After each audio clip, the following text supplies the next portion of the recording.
couple of things to keep in mind with Diablo 4 launching tomorrow for early access. It is a global release time. That means the New Zealand trick is not going to work literally at the exact same moment around the world.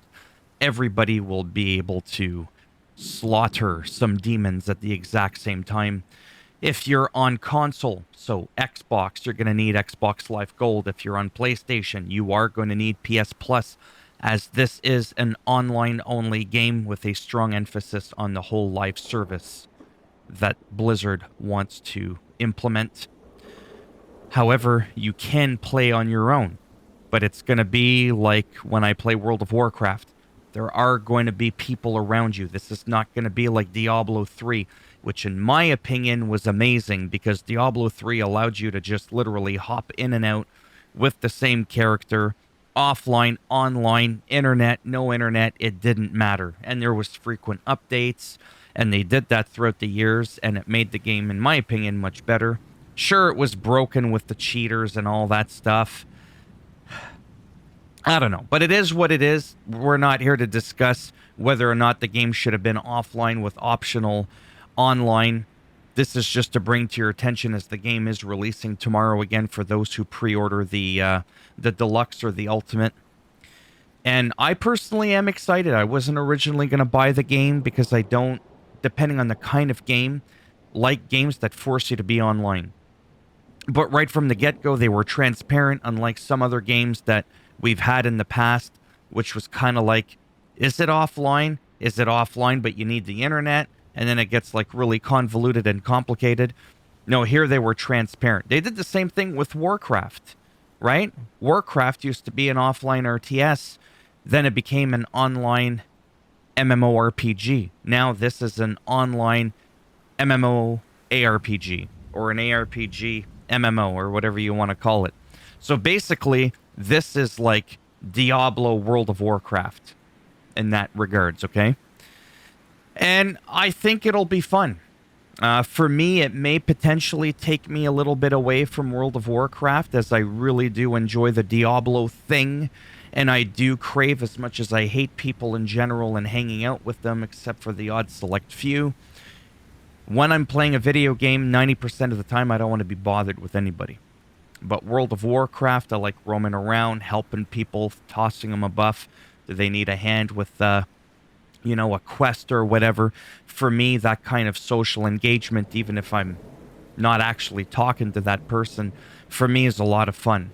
I'm hoping I can do that with the likes of Diablo 4.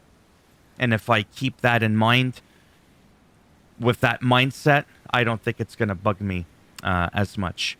Whereas something like Diablo 2 Resurrected, that bugged me because Blizzard was not transparent with telling us that we needed to check in with our internet every 30 days. There's a hidden timer.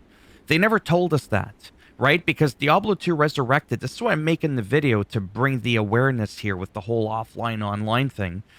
That with Diablo 2 Resurrected, if you remember, you could make a separate offline character. That way, if you were hacking, it wouldn't impact other people when you were playing online with them, as that required a different kind of character. You literally had to start over again, right? And to me, that was actually really cool. But the fact that your offline character that could never play online needed to check in, especially on a console, it's like, what? Because Diablo 3 on PC needs an internet connection. In case you're saying, hey, I needed the internet. Right, but on console we didn't. On PS3 we didn't. On Xbox One we didn't. On PS4, Xbox 360, whatever it was. Yeah, Xbox 360, all these numbers. Too early for this math. It becomes convoluted. It becomes very, very shady at times, like I said. I'll never forget, even on my Nintendo. Oh, it looks like you've been away for a while, or whatever it was. We need to check in. Like, fuck you do.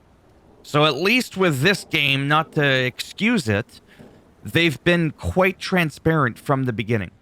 So, whatever. Anyhow, that's enough rambling for me. Main point of this video, which was right at the beginning, was that this is a global release again. There's no New Zealand trick. You need PS Plus or Xbox Live Gold. And naturally, if you're on PC, you don't need that junk, as the PC elitists would say. Okay? So yeah, if you like the video, go ahead, give it a thumbs up. It does really help support the channel with the algorithm. Keep an eye out for me if you give a crap about my content. I will be probably playing a lot of Diablo. Like, I mean, a lot, especially in the early beginning. Not necessarily some guides. I'm not going to be claiming that I know what I'm talking about. I just kind of want to do the whole first impression, showcasing the game for what it is. What are some comparisons I could potentially make to the prior game in the entry? That tends to be what I mainly do on my channel. And then, sure, once in a while, if I feel confident, I'll throw in a little bit of a guide or a tip or, whatever. Okay? And if you didn't like the video, go ahead, give it a thumbs down, and I'll just make sure that when you buy the game, it actually gives me the money. It transfers into my PayPal account. And if you want to subscribe, I mean, naturally, that would be great. But if not, thanks for stopping by anyways. Take care. And maybe I'll see some of you in the next one. Bye for now.